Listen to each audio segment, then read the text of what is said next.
Hola, bienvenidos a un nuevo Expediente INACIPE, este espacio que el Canal Judicial nos otorga para hablar de los temas más relevantes en materia de ciencias penales. El día de hoy vamos a hablar de un tema que es las destrezas del litigio oral y el juicio oral. Para hablar de este tema nos acompaña el maestro Cuauhtémoc Vázquez González de la Vega. Cuauhtémoc es profesor del Instituto Nacional de Ciencias Penales. Cuauhtémoc, muchísimas gracias por acompañarnos. Gracias a ti, Luz María, por la invitación. Cuau, quisiera que me comentaras un poco de en qué momento se empieza a hablar de los juicios orales en México. Claro, bueno, pues este es un tema, como tú lo dices, de las mayores relevancias en las ciencias penales en nuestro país, y es a partir de, bueno, se empieza a hablar de los juicios orales y del sistema acusatorio ya formalmente desde el 2004, con unas primeras iniciativas de reforma que se presentaron por el Ejecutivo Federal, pero ya formalmente es a partir de la reforma constitucional del 18 de junio de 2008, donde esta reforma impacta 10 artículos de la Constitución y, entre otras cosas, bueno, pues se implementa el nuevo sistema de seguridad pública y justicia penal en nuestro país, sistema acusatorio, juicios orales, un sistema adversarial. El juicio oral es solo una pequeña parte de la reforma, ¿verdad? Claro, mucho se ha llamado a esto, y qué bueno que lo mencionas porque hay que aclararlo, que la reforma en México, esta que te comento del 18 de junio, pues es de los juicios orales. Realmente los juicios orales es una de las etapas del sistema acusatorio en su conjunto. Es decir, esta reforma a los 10 artículos, entre otras cosas, modificó el sistema de seguridad pública, modificó el sistema de justicia penal en su conjunto, desde la investigación, el manejo de las pruebas, todo lo que tiene que ver con el expediente, y una de las etapas es el juicio oral, que es la última etapa, que es la etapa de debate, pero incluso es la menos recurrente, porque el sistema busca resolver el asunto por otros mecanismos y no llegar hasta el juicio oral.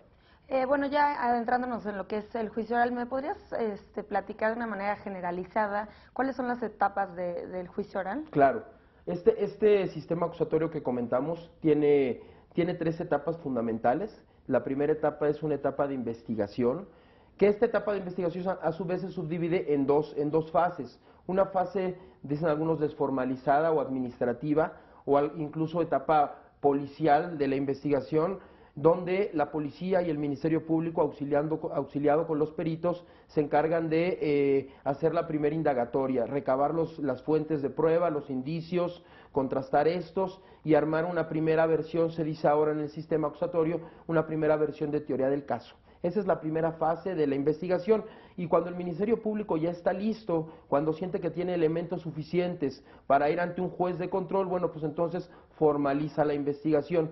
La formaliza mediante la figura de la formulación de la imputación. Formula una imputación en una audiencia pública, oral, contradictoria, donde le hace saber al imputado, bueno, pues de qué se le acusa, y de qué se va a seguir su investigación ya en la parte formal. Si terminando esta investigación formal el Ministerio Público tiene elementos para seguir a la siguiente fase, entonces termina la etapa de investigación y pasa a una fase que se conoce como la etapa intermedia o de preparación a juicio oral. ¿Qué efectos tiene muy brevemente esa etapa intermedia? Bueno, pues es de preparar las pruebas y depurarlas para llegar entonces a la etapa del juicio oral, que es donde hay debate, se desahogan las pruebas y un tribunal o juez unitario resuelve sobre el particular. Son 3 etapas básicas. He estado escuchando, bueno, he escuchado con esta reforma que los juicios serán más cortos. ¿Cómo cuánto tiempo lleva cada una de las etapas de las que me acabas de mencionar? Claro, mira, en lo general sí es un promedio mucho más corto los procedimientos penales ahora en el sistema acusatorio que con el sistema tradicional que teníamos o que tenemos todavía en algunas regiones mixtos. En muchos asuntos se pueden resolver incluso el mismo día, desde el momento en que el Ministerio Público, por ejemplo, pongamos un ejemplo, se detiene a alguien cometiendo un delito flagrante. La policía lo pone a disposición del Ministerio Público y va a una audiencia para que se controle la legalidad de su detención. Pero en ese mismo día, en ese mismo momento, se puede llegar a un arreglo, se puede llegar a un procedimiento abreviado y entonces se dicta sentencia en ese día, o se puede aplicar un mecanismo alterno ese mismo momento y entonces las partes firman un acuerdo reparatorio y se termina el asunto en un solo día, incluso con sentencia, te digo. Pero si nos vamos a las etapas, que fue tu pregunta específica, un juicio oral, para que se desarrolle hasta el juicio oral y con sentencia, no es más de 8 meses, máximo 8 meses, porque la etapa de investigación dura máximo 6 meses, la etapa formal de la investigación. Luego 1 mes en la etapa intermedia, aproximadamente son 7 meses, y en lo que llega a la audiencia del juicio oral, pudiéramos irnos máximo hasta otro mes. Entonces, máximo no quiere decir que dure los 8 meses, pero es el tiempo límite. ¿La audiencia de juicio oral es una o puede haber varias? Ajá. La audiencia de juicio oral, si ya llegamos hasta esa tercera etapa, que es la etapa de juicio oral, hay 2 principios, que es el de concentración y el de continuidad. Y estos principios nos dicen que las mayores diligencias se deben de dar en una sola audiencia, y que la continuidad, si es que se tiene que diferir esa audiencia, se tiene que renovar al siguiente, o volver al mismo caso al siguiente día hábil. Entonces, puede darse en un día la audiencia de juicio oral si se agotan las pruebas, pero si no, se continúa al siguiente día hábil, y entonces en 3, 4 días podemos terminar el juicio oral. No es como ahora en nuestro sistema tradicional, que si no se acaba una audiencia, se difiere hasta 15 días, 1 mes, y el asunto se sigue demorando. No, aquí es continuo, hasta que se termine con sentencia. Los jueces no pueden conocer de otro asunto más que el que están viendo en la audiencia de juicio oral. Ok, y me gustaría que me comentaras, ¿hay alguna regulación para los juicios orales? ¿Hay algún reglamento? Mira, aparte de la reforma constitucional, que bueno, es la de donde nace todo este nuevo sistema procesal penal, que son los 10 artículos de la Constitución. Cada entidad federativa tiene que cambiar sus leyes primarias, leyes secundarias, manuales, reglamentos también, empezando con el Código de Procedimientos Penales. Cada entidad federativa tiene que tener un nuevo Código de Procedimientos Penales ya alineado a la reforma constitucional, pero también se tiene que hablar de modificar el Código Penal, la Constitución local, las leyes orgánicas de la Procuraduría del Poder Judicial y una serie de leyes al interior. Y la Federación tiene que hacer lo propio. La Federación tiene que también modificar su Código de Procedimientos Penales, y de ahí una serie de leyes. Se habla en promedio que son entre 15 y 20 leyes las que se tienen que cambiar por entidad federativa y en la Federación, para que el sistema acusatorio pueda funcionar correctamente. ¿Y cómo vamos en este proceso? Pues mira, la reforma, cuando te comentaba que se publicó la reforma constitucional el 18 de junio de 2008, y de ahí los artículos transitorios de esta reforma dieron 8 años para que se implementara al 100% en todos los delitos y en todo el territorio en el país. Hoy tenemos 13 entidades federativas que ya trabajan en el sistema, que ya lo están aplicando. Y tenemos 23 códigos de procedimientos penales ya aprobados por sus por sus congresos locales. Esto nos deja a que, bueno, pues tenemos prácticamente la mitad del camino avanzado. Hoy estamos trabajando ya también en la propuesta de Código de Procedimientos Penales federales, para que la Federación ya inicie también con este sistema. Y bueno, el título del programa es Destrezas del litigio oral y el juicio oral. Claro. ¿Qué es una destreza para el juicio oral? O sea, ¿cuáles son? Mira, este sistema, a diferencia del anterior que estamos dejando de lado, que era un sistema escrito, predominantemente escrito, todos conocen lo que era la averiguación previa y ese expediente que hacía el Ministerio Público en la etapa de investigación, que tenía ciertas características, ciertos formalismos, donde el Ministerio Público tenía fe y desahogaba prueba. Y luego, bueno, el juicio, que era prácticamente consolidar lo que había hecho el MP en la averiguación previa, predominantemente escrito. En este sistema acusatorio, al ser un sistema adversarial y oral, no vamos a requerir basarnos en el expediente para que los jueces tomen decisiones para su fallo en culpabilidad o inocencia, sino más bien se requiere de destrezas de los abogados en las audiencias de debate oral. Y entonces hay ciertas técnicas, dejando de lado lo escrito, no quiere decir que se sustituya, sí sigue habiendo un expediente, ya no averiguación previa, ahora se le conoce como carpeta de investigación o legajo de investigación, pero ese expediente es para que el Ministerio Público y el defensor tomen decisiones. Realmente, como van a persuadir y convencer al juez, es en una audiencia de debate oral, pública, donde va a estar la sociedad, y entonces para eso se requieren destrezas. Entonces, en el expediente de investigación, ¿ese no es una prueba? Mira, lo que se tiene en el expediente es para el Ministerio Público, ahí recaba no se le conocen como prueba porque no se han desahogado en juicio, son datos de prueba. Lo que se tiene ahí en el expediente son datos de prueba o antecedentes de investigación, y ahí entonces vamos a ver las entrevistas que hace la policía, los dictámenes de los peritos, los informes, pero esos son datos de prueba, no sirven como prueba porque el juez no los ve. El juez lo que ve es al testigo en una audiencia pública, y eso sí se convierte en prueba. Ok, bueno, entonces volviendo a cuáles son las destrezas, ¿me podrías explicar algunas y describirlas? Porque muchas veces se podría pensar que las destrezas de juicio oral son la oratoria, Claro. o, comunicación oral, Sí. y parece que no es, No, ¿no? no, no. Y fíjate que qué bueno que lo comentas porque uno de los mitos o de los tabús que se en 2007, 2006, cuando se estaba debatiendo qué tan viable era que México cambiara a un sistema de corte acusatorio adversarial público y oral, pues muchos abogados decían, es que los que van a ganar ahora los juicios es aquel abogado que tenga estabilidad de palabra, que tome clases de actuación, que sea orador, y no es cierto, la verdad es que sí ayuda a hablar en público, pero eso se puede aprender. Realmente estas destrezas de litigio lo que hacen es que le dan ciertas técnicas al abogado litigante, sea Ministerio Público o defensor, conocidas estas por el juez, para que ellos puedan persuadir, convencer, narrar con cierto procedimiento que cualquier abogado puede aprender utilizando un método para persuadir y convencer al juez. Entonces eso no es cierto. No es cierto que necesites ser un orador, sino necesitas conocer el método y la técnica, ponerte a estudiar para realmente entonces poder persuadir al juez y convencerlo de que tu versión es la correcta.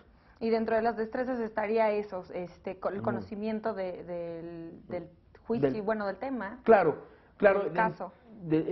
eso, del caso, de la teoría del caso, a eso iba. Precisamente dentro de estas destrezas se habla mucho de la teoría del caso en este sistema. Como el expediente pasa a un rango secundario, como ya no es la averiguación previa o el expediente del juzgado que todos conocemos, que eran tomos y tomos de papel, que muchas veces incluso ni el juez leía porque no tiene ni tiempo para andar leyendo todos los asuntos, ahora pasa a ser una teoría del caso, unas destrezas que el litigante aprende, estas destrezas que tú me comentas, que cómo se aprenden, bueno, pues sí, son trabajar tu estrategia en tres grandes rubros, los hechos, las pruebas y el derecho. Entonces, el abogado aprende a estos tres elementos, elementos fácticos, jurídicos y probatorios, ponerlos al servicio de un relato simple que le va a narrar al juez. Esa es la teoría del caso. ¿Solamente el abogado defensor presenta una teoría del caso o hay una contraparte? No, la contraparte también. Ambas partes llevan su teoría del caso, cada una la propia.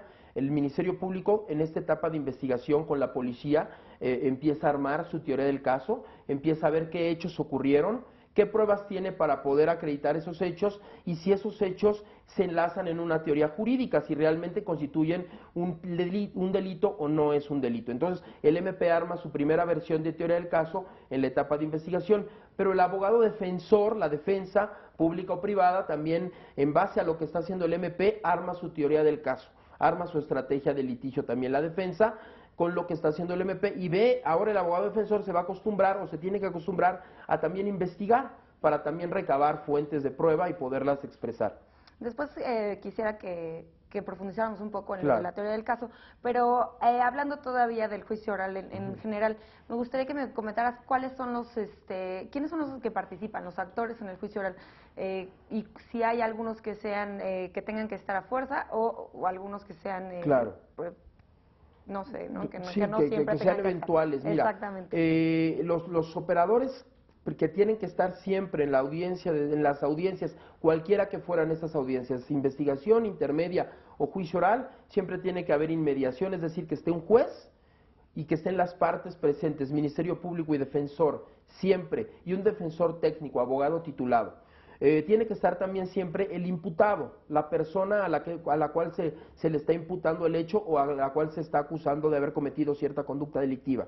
Tiene que estar siempre también la víctima, aunque en muchos casos, bueno, la víctima no es identificable o no se encuentre, entonces estará representado por el Ministerio Público. Esos son los actores principales del debate oral y de las audiencias, pero hay otros también colaboradores que no siempre participan, pero su rol es fundamental. Las policías y los peritos, por ejemplo, y en otro rango, los testigos. Todos estos son los que conforman las audiencias y en uno o en otro momento van participando. Y estos podrían estar o no estar, ¿no? Peritos, claro. testigos y peritos, policías. Testigos y policías en la audiencia de juicio oral, ahí tendrán que estar si son llamados como medios de prueba para que se desahogue su testimonio allá. En las primeras audiencias de investigación o intermedia, preparación a juicio oral, ahí no van a estar. Ahí van a estar solamente el juez, el Ministerio Público, el defensor, el imputado y si está identificada y se puede presentar la víctima. Ok, tenemos que ir a una pausa, pero volvemos para hablar del tema. Claro. Al auditorio, por favor, continúen con nosotros, estamos en Expediente INACIPE.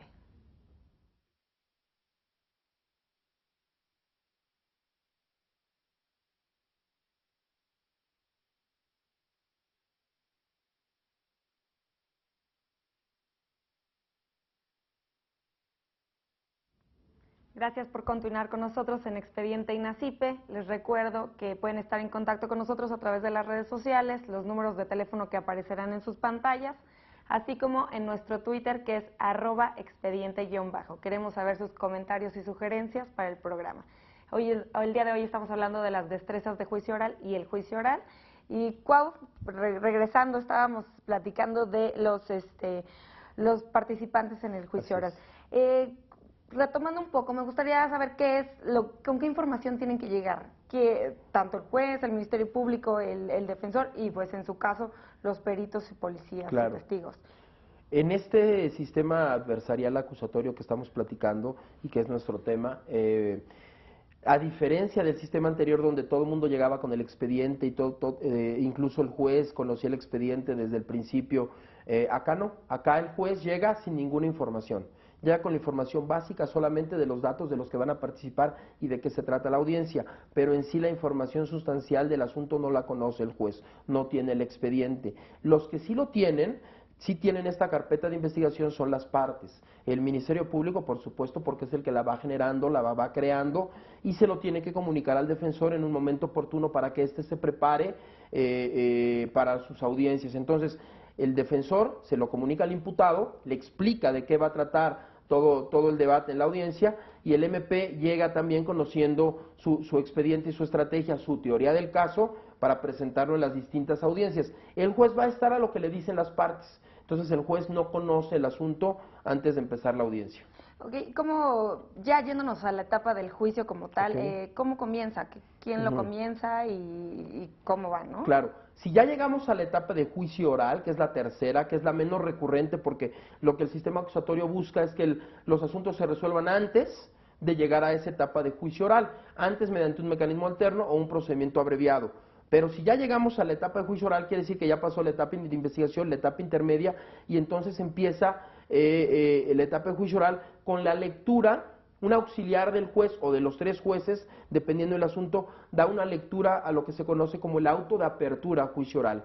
Y entonces ahí le explica, este documento contiene de qué va a tratar la audiencia, quiénes van a participar, de qué delito se trata, qué está pidiendo el Ministerio Público, para que los jueces lo conozcan, pero para también que el público que está presente en la audiencia conozca qué es lo que va a haber. Así empieza la audiencia. Ahorita acabas de mencionar algo de que hay lo hace el juez o tres jueces según sea el caso. ¿De qué depende esta situación? Bueno, de varios factores. Primero depende de que en cada entidad federativa, como te dije al principio, pues cada uno está haciendo sus leyes. En algunas entidades federativas, en todo tipo de delitos, manejan tres jueces. Tres jueces, por ejemplo, como el caso de Chihuahua. Hay un juez presidente, un juez relator, un juez vocal o auxiliar, y entonces entre los tres llevan la audiencia. En otras entidades federativas, como por ejemplo el Estado de México, manejan tres jueces para delitos graves y un juez para delitos no graves. Entonces, esa es la diferencia, es más flexible el sistema y entonces en delitos no graves, pues entra un juez. Pero la verdad el sistema acusatorio está hecho para que los delitos no graves, generalmente se resuelvan antes por otros mecanismos alternos o abreviados y que no llegue hasta el juicio oral. Esa es la diferencia entre que conozca un juez y tres jueces. Ok, perfecto. Y bueno, continuando con la etapa del juicio, ¿continuaría el alegato de apertura? Mira. ¿Y en qué consiste? Sí, saber en qué consiste y quién lo da.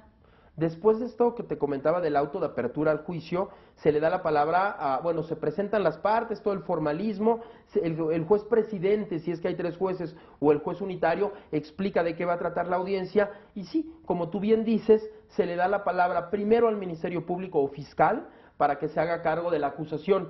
Esto se conoce, como tú lo mencionaste ahorita, como el alegato de apertura. Y no es otra cosa más que el Ministerio Público en esa audiencia plantee su teoría del caso, plantee sus estrategias fácticas, jurídicas y probatorias de lo que va a tratar la audiencia. Se dice que los alegatos de apertura es esa promesa que el litigante tiene que cumplir para que el juez conozca de qué va a tratar la audiencia. Es una guía, se le va a dar al juez una guía de lo que va a haber en la audiencia. Lo hace primero el MP y luego, si lo desea, no es obligación, lo hace la defensa. El MP sí tiene que hacerlo por obligación. La defensa es por estrategia, hace su alegato de apertura o se reserva ese derecho. ¿Y qué es lo que continuaría? ¿Ya presentar pruebas, los testigos y así? ¿Eso es lo que continúa? En la audiencia en juicio oral, después de los alegatos de apertura de ambas partes, entonces ahora sí el juez abre el debate sobre los medios de prueba que fueron admitidos. Estos medios de prueba fueron admitidos en la etapa intermedia. Las partes en la etapa intermedia los ofrecen y si son admitidos, si son pertinentes y lícitos, llegan a la etapa de juicio oral. Y así es como tú lo comentas, después del alegato de apertura viene el desahogo de los medios de prueba, empezando de la misma manera, primero los del MP y luego los de la defensa. ¿Y quiénes son los que validan las pruebas, los que permiten que entren ya al alegato del juicio? Ok. Es un juez distinto al que está en la audiencia de juicio oral. En la audiencia de juicio oral hay un juez o 3 jueces nuevos que no conocen el asunto previamente y que ahí se empiezan a enterar.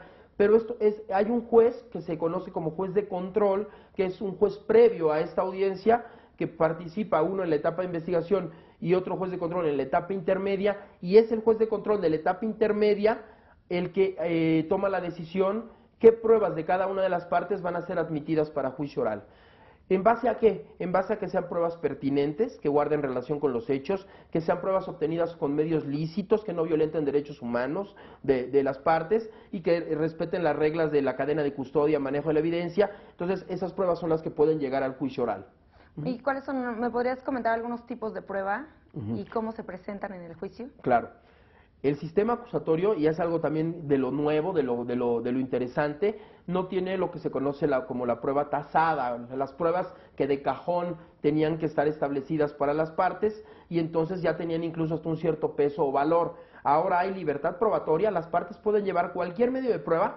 Solamente tienen 2 candados, los que te comentaba ahorita, que sean pertinentes, la prueba que yo voy a llevar a juicio oral como litigante tiene que guardar relación con los hechos, y que sean obtenidas con medios lícitos, que no violenten derechos fundamentales de alguna persona. Y en base a eso, bueno, pues conocemos las tradicionales testimoniales. Puedo llevar yo, la prueba en el sistema acusatorio fluye generalmente mediante testigos. Entonces yo voy a llevar testigos presenciales, testigos de referencia, de oídas. Al policía lo puedo llevar como un testigo de lo que él manejó y vio. Periciales, que también se desahogan mediante la testimonial, pero son expertos en determinada ciencia o arte, y entonces arman un informe o dictamen y ellos lo exponen mediante la testimonial. Documentales, por ejemplo, también documentos, facturas, testimonios que se pueden incorporar también a la audiencia en juicio oral, y pruebas materiales, elementos, objetos, armas, que también se pueden incorporar a la audiencia en juicio oral. Las declaraciones previas que hayan hecho los imputados en la investigación, ¿esas cuentan como prueba? Depende. En algunos casos sí. La declaración que haga el imputado en la audiencia de investigación o de imputación o de vinculación a proceso, que es la única que vale, porque ya no, en este sistema ya es algo bueno, ya no, el imputado ya no declara ante la policía ni ante el MP, solamente él lo podrán entrevistar, pero solamente puede declarar ante el juez de control en la audiencia de investigación, en la audiencia de vinculación a proceso, ante el público, y esa declaración puede llevarse a juicio oral dependiendo el caso, dependiendo los códigos de procedimientos penales, algunos lo permiten, otros no, pero, por ejemplo, si declara en la audiencia de investigación, se le puede decir al imputado que lo que diga puede ser usado en su contra, es decir, lo que diga ahí sí se puede llevar a juicio oral para que no cambie su versión luego en la audiencia de debate de juicio oral y decir a los jueces de juicio oral que anteriormente había dicho tal o cual cosa el imputado y para que ellos lo valoren. No hay prueba, no tiene un peso específico, pero sirve para que los jueces valoren en conjunto el desenvolvimiento del imputado. ¿Y de qué manera es que se presentan, ya sabiendo que son las pruebas, que son validadas, que están los testigos, ¿no? ¿Cómo es que se presentan ante el juicio, en el juicio? Ese desahogo de la prueba en el juicio. Si ya fueron primero ofrecidas por las partes y luego admitidas en la etapa intermedia, bueno, pues llegan a juicio oral. Y entonces, después de los alegatos de apertura que platicábamos, viene el desahogo de la prueba. Primero la del MP y luego la de la defensa.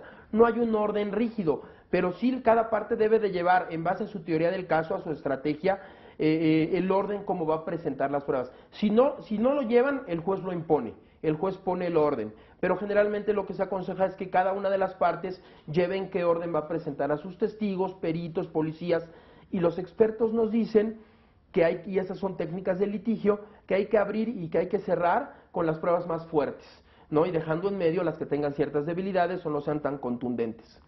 Bueno, y ahí entra entonces lo que es el interrogatorio y el contrainterrogatorio. Efectivamente. ¿Me podrías comentar en qué consisten? Claro, y esa es una técnica maravillosa porque como en este sistema acusatorio, volvemos a decir, los jueces no leen las entrevistas que ya hicieron los testigos a la policía o al MP, sino que ahora su testimonio es en audiencia pública y oral. Bueno, pues hay técnicas de litigio precisamente para en aras o siendo fieles a mi teoría del caso, yo puedo estructurar un interrogatorio o un contrainterrogatorio de la manera muy específica. Y brevemente te comento, el interrogatorio es el que yo litigante, el que ofrezco la prueba, le hago a mis testigos para que ellos le digan al juez lo que saben, lo que le consta, lo que vieron, lo que estudiaron, lo que dictaminaron. Ese es el interrogatorio. Y hay ciertas técnicas de preguntas abiertas o de preguntas cerradas para que mi testigo le diga al juez lo que sabe.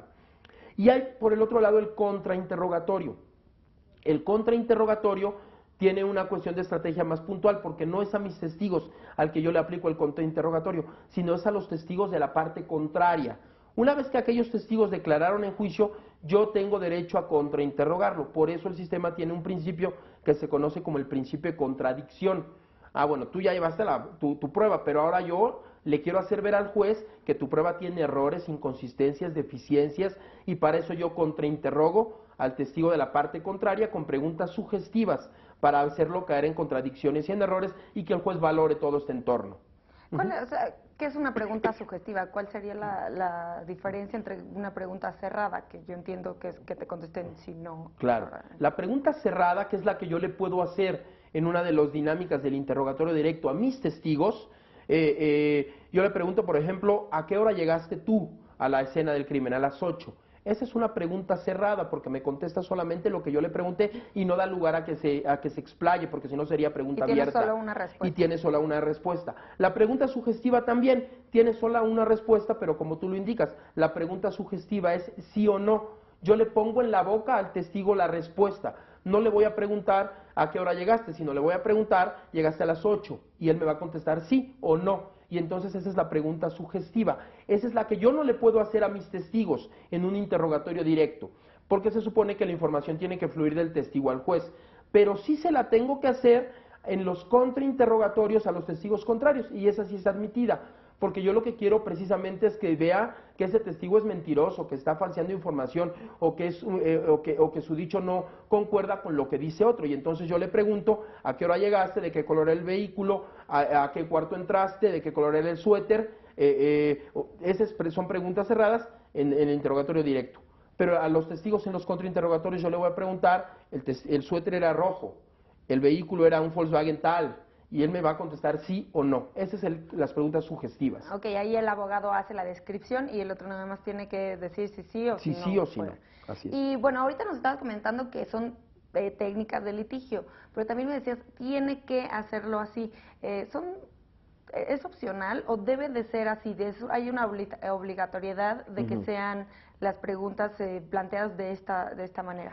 Bueno, los códigos de procedimientos penales ya alineados al sistema acusatorio contemplan ciertas candados para no poder hacer cierto tipo de preguntas que son objetables. ¿Cuáles son las preguntas que se pueden objetar? Es decir, si yo veo que el litigante contrario está haciendo una pregunta capciosa, una pregunta repetitiva, una pregunta que no guarda relación con los hechos, impertinente, o una pregunta sugestiva cuando no le toca hacerla porque está interrogando a sus testigos propios, entonces yo puedo objetar esa pregunta y el tribunal decide si pasa o no pasa la pregunta. Pero, perdón, si yo quiero hacerle a un testigo contrario, donde la regla es las sugestivas, y ahí sí son permitidas, pero le quiero hacer preguntas abiertas, y a ver, explíqueme qué pasó y tal, no hay un candado para que te digan, no lo puedes hacer. Eso no, son reglas de litigio. Las reglas de litigio dicen, a un testigo contrario no le digas que explique, porque va a explicar la teoría del caso de la parte contraria, no la tuya. Entonces son reglas de litigio, son destrezas, pero no vienen en el código. Si lo quieres hacer por estrategia, o por torpeza, o por desconocimiento, pues adelante. Ok, y bueno, siguiendo con el proceso del juicio, ¿qué seguiría? Después del interrogatorio y contrainterrogatorio, tus testigos, ¿qué sigue después? Bueno, en esta dinámica del interrogatorio y contrainterrogatorio hay un punto importante que me gustaría comentar contigo, Luzma, que es la parte de las pruebas materiales, cómo se ofrecen las pruebas materiales, cómo se introducen a juicio, porque estamos hablando de los testigos, pero ¿qué pasa si yo llevo un documento, llevo un contrato, llevo una factura, o llevo un arma de fuego, o un arma blanca, o llevo un vaso que tenga huellas dactilares? ¿Cómo lo introduzco a juicio? Pues lo introduzco mediante los testigos también. Entonces, esta es una técnica también que los litigantes tienen que aprender. ¿Cuál es el testigo idóneo para yo introducir un elemento material y hacer preguntas referentes a ese elemento material probatorio? Esto va dentro de los interrogatorios o contrainterrogatorios. Y una vez acabando esto, que fue tu pregunta concreta, entonces viene lo que es el cierre del debate.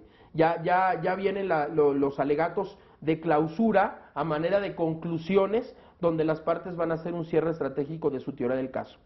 Y al final el juez da la sentencia en el mismo juicio.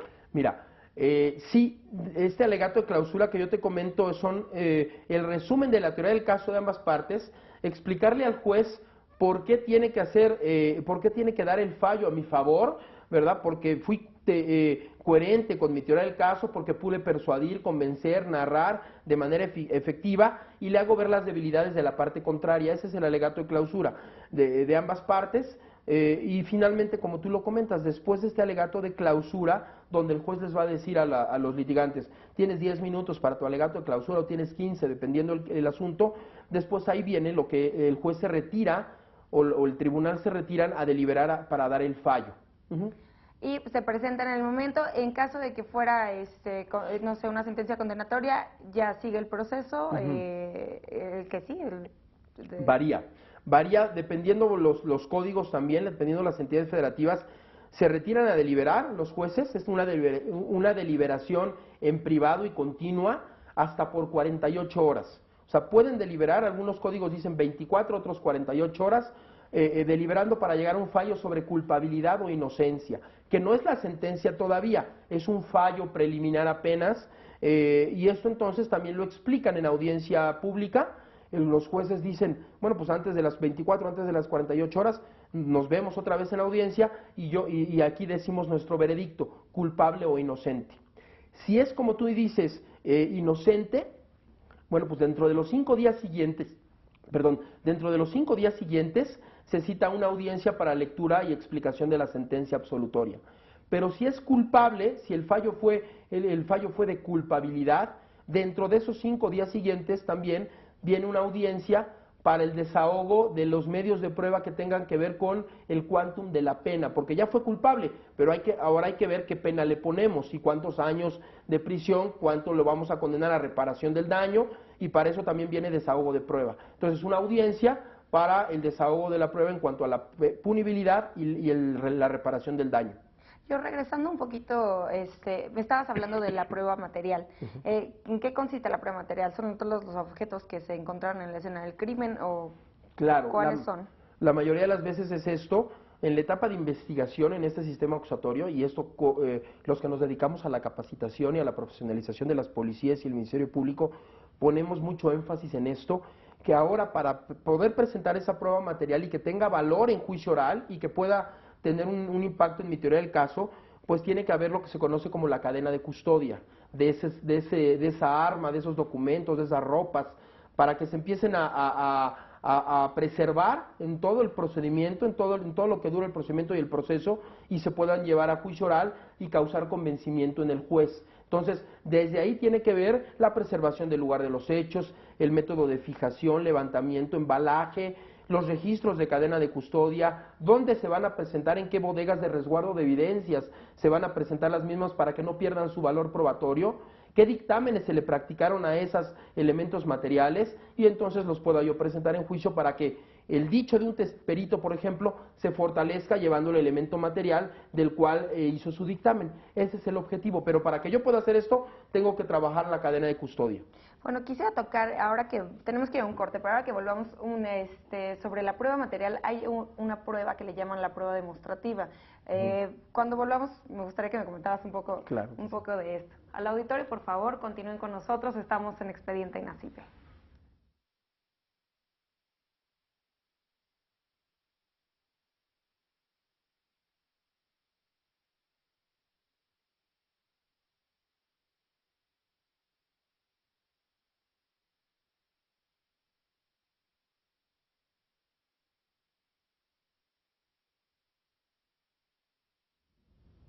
Gracias por continuar con nosotros en Expediente INACIPE. Les recuerdo una vez más que pueden estar en contacto con nosotros a través de las redes sociales, nuestros números telefónicos que aparecerán en sus pantallas y en nuestro Twitter que es @expediente_.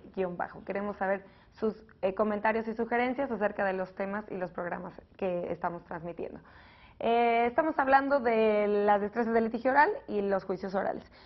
Cuauhtémoc, retomando un poco lo que estábamos platicando en el bloque anterior acerca de las pruebas materiales, yo te tenía la pregunta de qué es una prueba demostrativa, porque sé que también es una prueba material, pero no sé en qué consiste.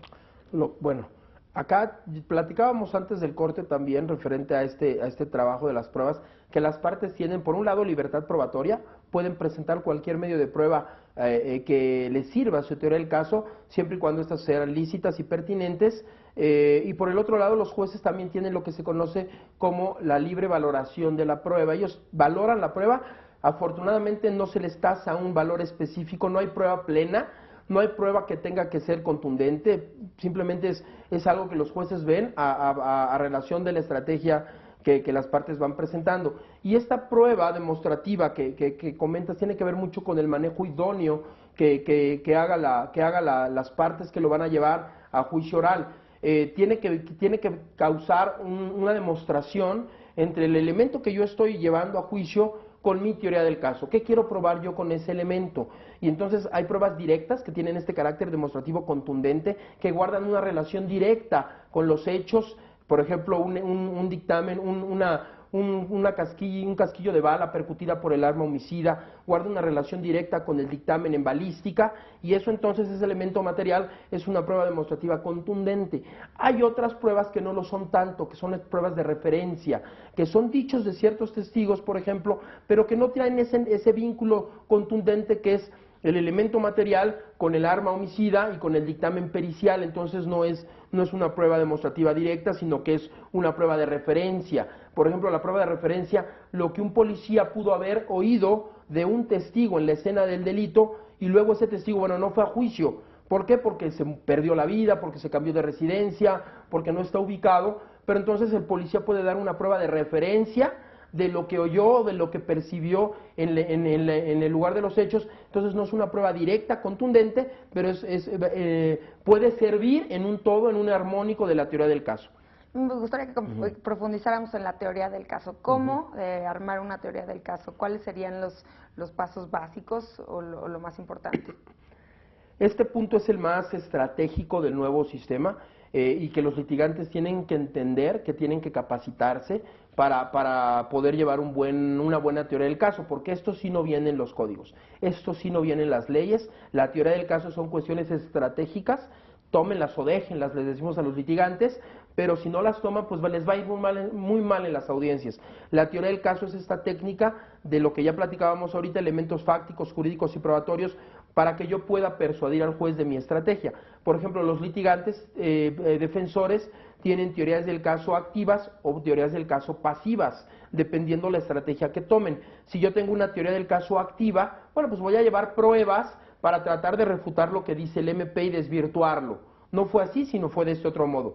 Pero en cambio, si yo opto por una teoría del caso pasiva o reactiva, no necesariamente como defensor tengo que llevar pruebas y aún así puedo ganar, porque mi estrategia es refutar lo que el Ministerio Público trata de probar. Como la defensa no tiene que probar, sino que el que tiene la carga de la prueba es el órgano acusador, representado por el fiscal o el Ministerio Público, pues mi estrategia de teoría del caso como defensor, es ver dónde están los errores del MP y poner el dedo en la llaga ahí, para que el juez vea las inconsistencias y deficiencias, y entonces el MP no pueda despertar convicción más allá de duda razonable, de toda duda razonable, como dice la ley, y entonces yo gano. Son distintas estrategias de litigio. Me llama la atención la palabra estrategia, ¿no? Porque al hablar de estrategia podrías pensar en que vas a presentar cosas que no son reales o vas a inventar una historia o algo así, y ahora estamos viendo que pues no, que estrategias es buscar como desvirtuar tal vez lo de la contraparte y pues llenarte de información, ¿no? Sí. Quisiera saber ¿cuál es la información más relevante para la teoría del caso? Cuando empiezas a conocer un hecho, nosotros cuando hablamos con los litigantes les decimos que desde litigantes, MPs o defensores, entendido estos, desde que empiezan a conocer un asunto tienen que preparar su teoría del caso y tienen que hacer un análisis FODA, fortalezas y debilidades de mi caso. Entonces, generalmente mis fortalezas serán las debilidades de la parte contraria y viceversa. Las debilidades de la parte contraria serán mis fortalezas. ¿Para qué esto? Para que en aras de mi teoría del caso yo explote mis fortalezas y trate de explicar de la manera más coherente mis debilidades.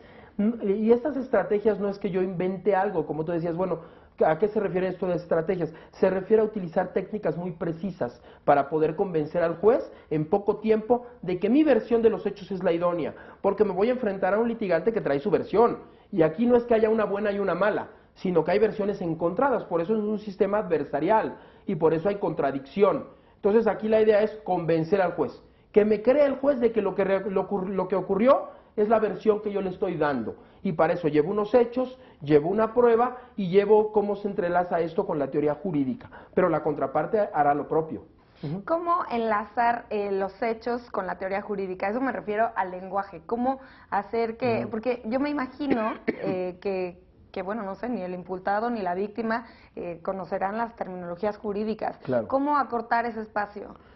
Esto es de lo más complicado para los litigantes, porque por un lado, como tú bien dices, están los hechos, ¿no? Hechos genéricos que aplican a uno y a 1000 casos, ¿verdad? Y no tienen un sustento jurídico. Y por el otro lado están las teorías jurídicas, que pues también son genéricas, ¿verdad? Y son frías y no se enlazan en un principio con los hechos. ¿Cómo hacer este maridaje entre los hechos y el elemento jurídico?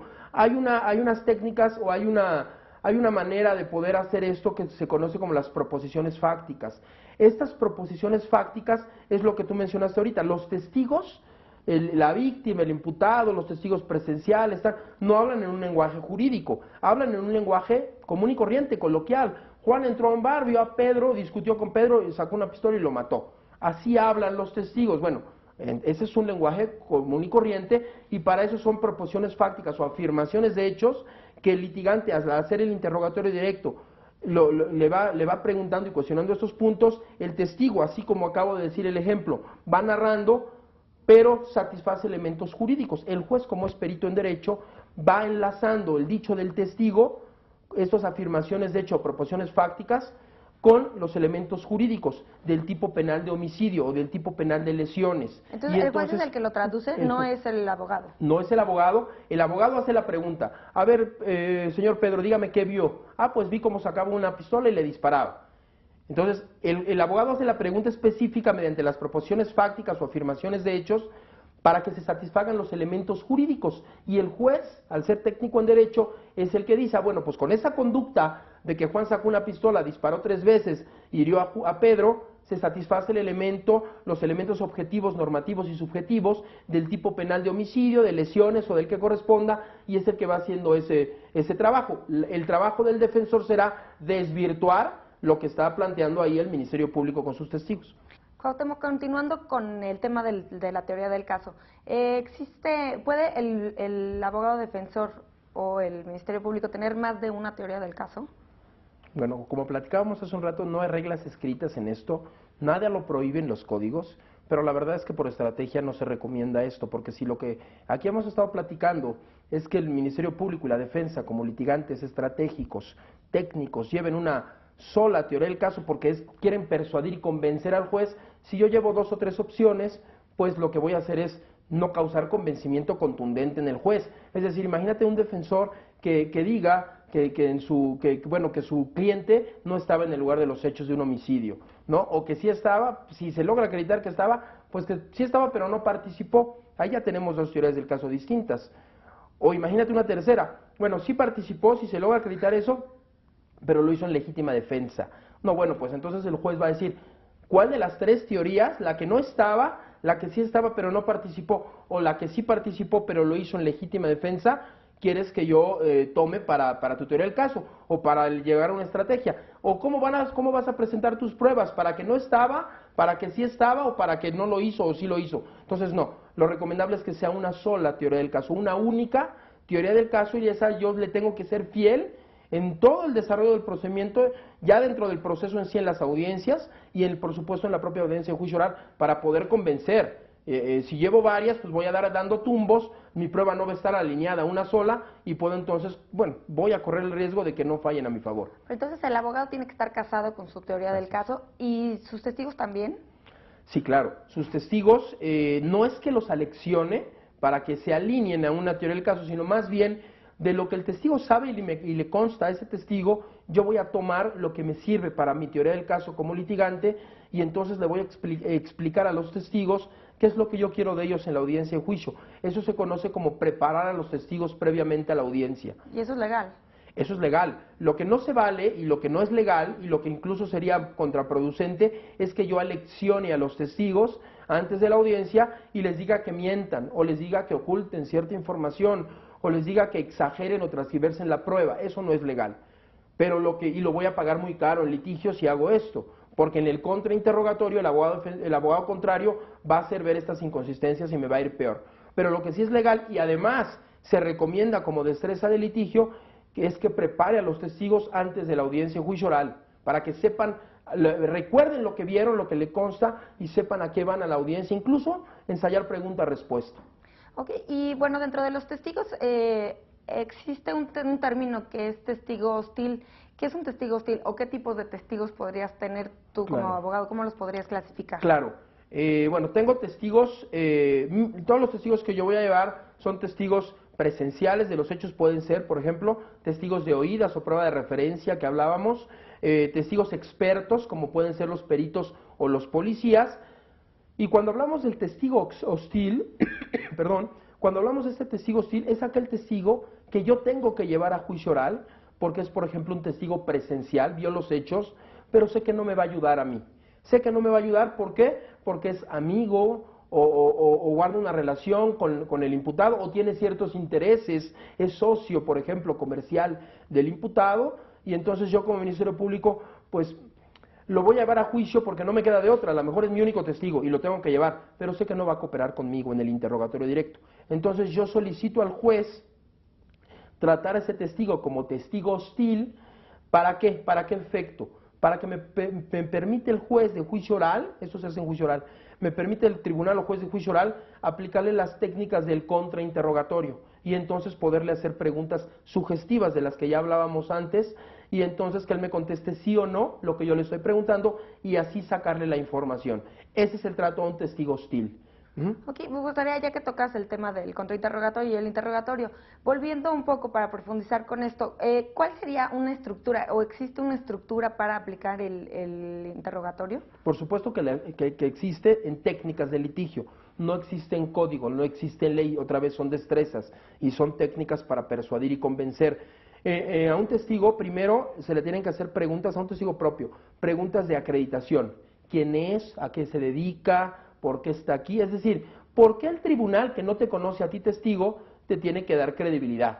¿No? ¿Por qué es digno de fe ese testigo? Estas preguntas de acreditación además sirven para calmar la ansiedad del testigo, porque muchos testigos al ver una audiencia pública, medios de comunicación, público en general, jueces, se pueden bloquear y tienen un trauma, un pánico escénico. Entonces estas preguntas de fácil respuesta para él lo van calmando un poco. Y llegamos a la segunda parte del interrogatorio, que son preguntas primero abiertas, ya preguntas abiertas para que el testigo se explaye de lo que sabe y le consta, basándonos en las 7 preguntas de oro de la criminalística, es decir, el qué, el cómo, el cuándo, el dónde, el con qué, por qué y para qué. Estas 7 preguntas yo como litigante se las voy a decir al testigo, pero para que él hable en lo general. ¿Qué fue lo que pasó? ¿Dónde pasó? ¿Cómo ocurrió? ¿Con qué ocurrió? ¿Cuándo ocurrió? Y el testigo narre. Finalmente es el que tiene que dar la información. Y luego viene un último, dentro de este bloque de preguntas ya de mi teoría del caso, las preguntas que hablábamos hace un rato, las preguntas cerradas.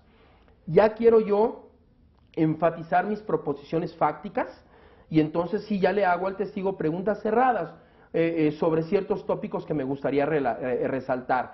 De qué color era el vehículo, de qué calibre era el arma, para que él me conteste cerrado, ya no específico, ya no genérico, sino ya cerrado, tópicos que a mí me gustaría resaltar de mi teoría del caso. Esta es la estructura. ¿Y tendrían algún orden cronológico? digo, no sé, porque ya diciendo que en el contrainterrogatorio ya le preguntas como por cosas específicas, tal Así vez es. podría ser como por tema, ¿no? Pero yo no sé si tenga que ir en orden cronológico. En el interrogatorio directo, las preguntas abiertas se recomienda que sí lleven un orden cronológico. Es decir, que el testigo empiece de manera cronológica para que el juez pueda tener una mejor persuasión de lo que ocurrió. Primero en las preguntas abiertas. Ya luego en las cerradas no, como tú dices, ya lo abordo por temas. Y luego en el contrainterrogatorio no, para nada es cronológico. En el contrainterrogatorio, es decir, aquel interrogatorio de los testigos contrarios, donde vamos a aplicar preguntas sugestivas solo a temas controvertidos. No tengo que repetir toda la cronología del interrogatorio directo, no. Simplemente me voy a lo que yo le puedo desvirtuar al testigo en cuanto a debilidades, inconsistencias, y aplico preguntas sugestivas, pero solo por temas, ya no es cronológico. ¿Cómo podrías tú decir que se encuentra México en los juicios orales? Bueno, con respecto a este tema. Si podrías calificar el avance, ¿cómo vamos? Mira, en comparación con Latinoamérica, que es nuestro parámetro, mucho hablamos en México de que el sistema es nuevo, es novedoso. Bueno, es novedoso para nosotros, pero realmente, y hay que decirlo, traemos un rezago importante con nuestros colegas y vecinos de Latinoamérica. En Latinoamérica se empezó la reforma, o empezaron en varios países, la reforma al sistema de justicia penal desde la década de los 80 del siglo pasado. En 1985, 86, países como Argentina, con Alberto Binder, un procesalista pionero en estos temas, países como Costa Rica, República Dominicana, El Salvador, incluso Guatemala, empezaron a cambiar sus sistemas de uno mixto e inquisitivo a uno acusatorio adversarial. Tenemos países más nuevos, pero que han sido una referencia, como Colombia y Chile, que nos han ayudado mucho en México. Y entonces México es de los últimos países en Latinoamérica, en su contexto genérico, de entrar a un sistema acusatorio. Hasta 2008 tenemos la reforma. Ahora, ¿cómo vamos al interior? ¿Cómo vamos en este trayecto de 8 años? Vamos bien, vamos a la mitad del camino más o menos, en cuanto a tiempo que nos falta de implementación, pero también vamos a la mitad del camino en cuanto a entidades federativas que han ingresado al sistema, pero no quiere decir que las otras que no tienen el sistema estén en blanco. Llevan un avance importante, llevan un avance que su normatividad está ahorita en los congresos locales para aprobarse, que ya llevan un avance en capacitación y que ya tienen un avance en cuanto a estructuras para que funcione el sistema antes de 2016 como tiene que ser. Cuauhtémoc, muchísimas gracias por habernos acompañado, por haber aceptado la invitación al programa. Desgraciadamente nuestro tiempo se acabó, pero te agradecemos muchísimo. Al contrario, a ustedes por invitarme. Al auditorio, los esperamos la próxima semana en un nuevo Expediente INACIPE.